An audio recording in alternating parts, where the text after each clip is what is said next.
E o Relatório Mundial da Felicidade 2023 elegeu a Finlândia o país mais feliz do mundo pela 7ª vez consecutiva. A segunda colocada não fica muito distante dali não, é a Dinamarca, seguida por Islândia e Suécia.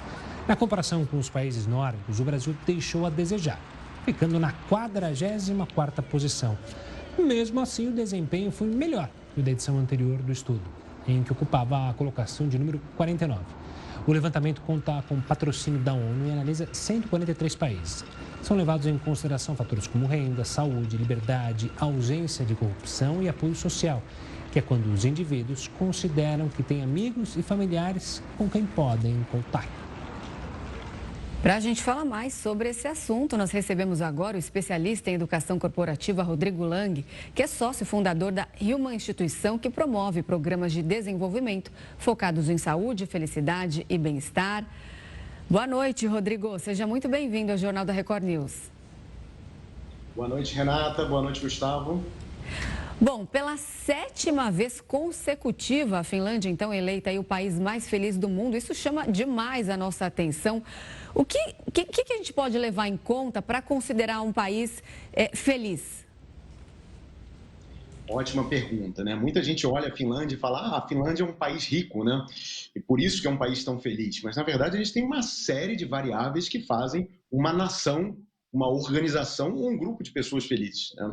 Esse relatório mostra isso para a gente.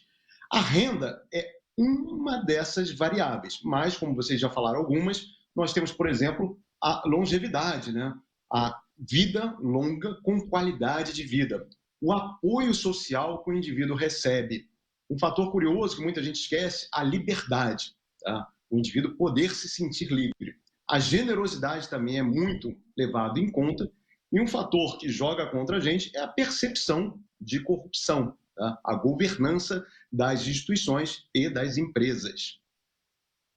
O Rodrigo, uma coisa que chamou a atenção, nosso editor-chefe até mencionou, que das primeiras colocações, das 20 primeiras colocações, todas são países frios. Ou seja, aquela história de quem dos europeus, mais frio, não ser tão feliz, cai por terra. Ou seja, o frio e a temperatura não influencia muito na questão da felicidade? Aí é um fator super interessante que a pesquisa pela primeira vez revelou, né? Até por causa desse questionamento. Um fator que interessa muito para a felicidade geral da nação é a desigualdade de felicidade. O que acontece na Finlândia, o que acontece na Dinamarca, o que acontece na Suécia, o que acontece na Islândia, é que você tem uma baixa desigualdade de felicidade. Ou seja, o índice de felicidade é muito parecido entre a população. Já em países como o Brasil, você tem uma alta desigualdade de felicidade. Isso, por consequência, aumenta a percepção de infelicidade da população. Isso significa o quê? Tem uma parcela na população brasileira que é muito feliz, mas você tem, em contrapartida, uma parcela que é muito infeliz. Isso aumenta demais a sensação de felicidade na população. Então, o que a gente viu nos primeiros ranqueados, pela primeira vez esses dados foram liberados de forma aberta, que não existe uma desigualdade de felicidade. É engraçado que há 50 anos a gente fala sobre desigualdade de renda, a gente fala de desigualdade de qualidade de vida, a gente fala de desigualdade social, mas pela primeira vez a gente está vendo um tema importante, que é desigualdade da felicidade. E aí, se a gente for falar um pouco mais, isso gera um fenômeno nesse país que a gente chama de vórtice ascendente. Esses países acabam cada vez ficando mais felizes. Exemplo, corrupção baixa gera felicidade. Pessoas felizes são menos corruptas. Por sua vez, gera mais felicidade. E aí você, por conta própria, vai tornando o país e a população mais feliz. E como que a idade influencia aí na percepção de felicidade? Achei curioso que em alguns países os idosos são mais felizes, enquanto em outros os mais jovens.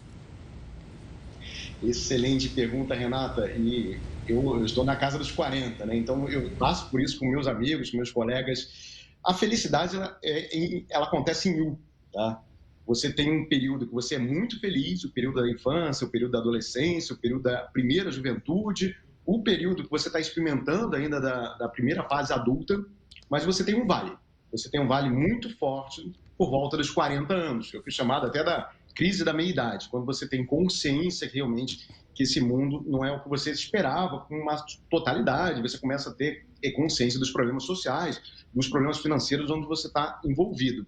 E depois você tende, principalmente nos países onde você tem um apoio social, e o apoio social não estou falando de governo, estou falando de um apoio social como um todo, a voltar a ter indicadores maiores de felicidade. Mas essa curva em U acontece em todos os países do mundo.